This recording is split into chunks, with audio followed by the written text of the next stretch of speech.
Hi, ఇది నా mini vlog. ఈ పాలకూర సీడ్స్ నేను వేసి 1 మంత్ అయింది. ఇంత ఫాస్ట్గా పాలకూర వస్తుందని అస్సలు ఎక్స్పెక్ట్ చేయలేదు. మస్తుంది చూస్తుంటే. లాస్ట్ ఇయర్ కూడా ఆకుకూర పెంచిన, బట్ టైం నోట్ చేయలేదు. నర్సరీకి పోయినప్పుడు తెచ్చిన ఈ సీడ్స్ నేను ఇంట్లో విరిగిపోయిన స్టూల్ని నేను పాలకూర పెంచడానికి యూస్ చేశా. అసలు ఎంత బాగుందో కదా చూస్తుంటే. హార్వెస్ట్ చేయడమే నాకు ఇష్టం లేదు, అంత మంచిగా అనిపిస్తుంది. వీటితో పాటు క్యారెట్, బీన్స్, మెంతులు వేశాను. మెంతుకూర తిన్నాం కానీ వీడియో తీయలేదు, మర్చిపోయాను. బీన్స్, క్యారెట్ రాలేదు, కంటైనర్ సెట్ అవ్వలేదు అనుకున్నా. అబ్బా, చిన్న పాలకూర కట్ట పెంచితే రైతు అయిపోయిన ఫీల్ వస్తుంది. మా కికి అయితే ఫుల్ ఎగ్జైటింగ్గా ఉంది అసలు, ఎప్పుడెప్పుడు కట్ చేయాలా అని. డైలీ వాటర్ పోసేటప్పుడు మస్తు ట్రై చేస్తుంది పాలకూరని, నిమ్మకాయని తెంపాలని. ఫైనలీ ఆ డే రానే వచ్చింది.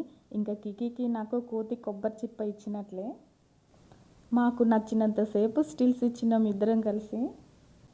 కికి, నువ్వు వాటర్ పోసిన చెట్టే చూడు ఇప్పుడు ఎంత పెద్దగా అయిందో అని చెప్తున్నా తనకి వీడియో షూట్ చేసేటప్పుడు. చాలామందికి డౌట్ ఉంటుంది సీడ్స్ వస్తాయా రావా అని. నర్సరీలో కొన్న సీడ్సే ఇవి, ట్రై చేయండి, డెఫినెట్గా వస్తాయి.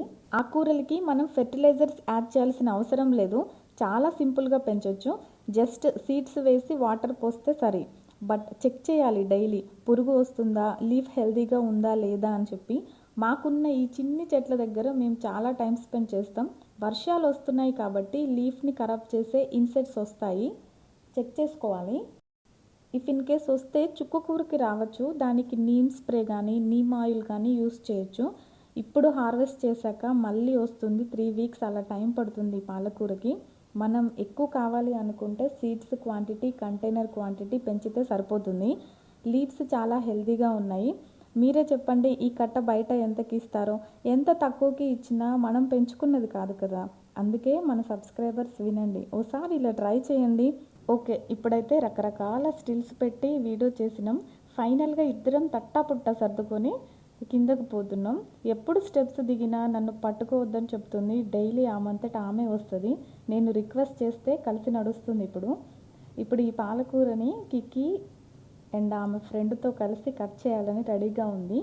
వాష్ చేసి ఇచ్చిన, ఇద్దరు 2 సిజర్లు పట్టుకొని కట్ చేస్తున్నారు. కికి లైట్గా వచ్చు సిజర్ని హ్యాండిల్ చేయడం, నేను పక్కనే ఉంటా కాబట్టి నో ప్రాబ్లం. వాళ్ళిద్దరు కలిసి హాఫ్ కట్ చేశారు పాలకూరని, నేను మిగతాది కంప్లీట్ చేశాను. మా ఇంట్లో అయితే పచ్చికారం వేస్ట్ చేస్తారు, చాలా బాగుంటుంది, ఓసారి ట్రై చేయండి. వీడియో తీయడం మర్చిపోయినా వండేటప్పుడు.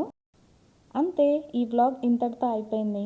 మీకు ఈ వీడియో నచ్చితే ఒక లైక్, షేర్, కామెంట్ చేయండి. సబ్స్క్రైబ్ చేసుకోవడం మాత్రం మర్చిపోకండి. Thank you so much for watching this video.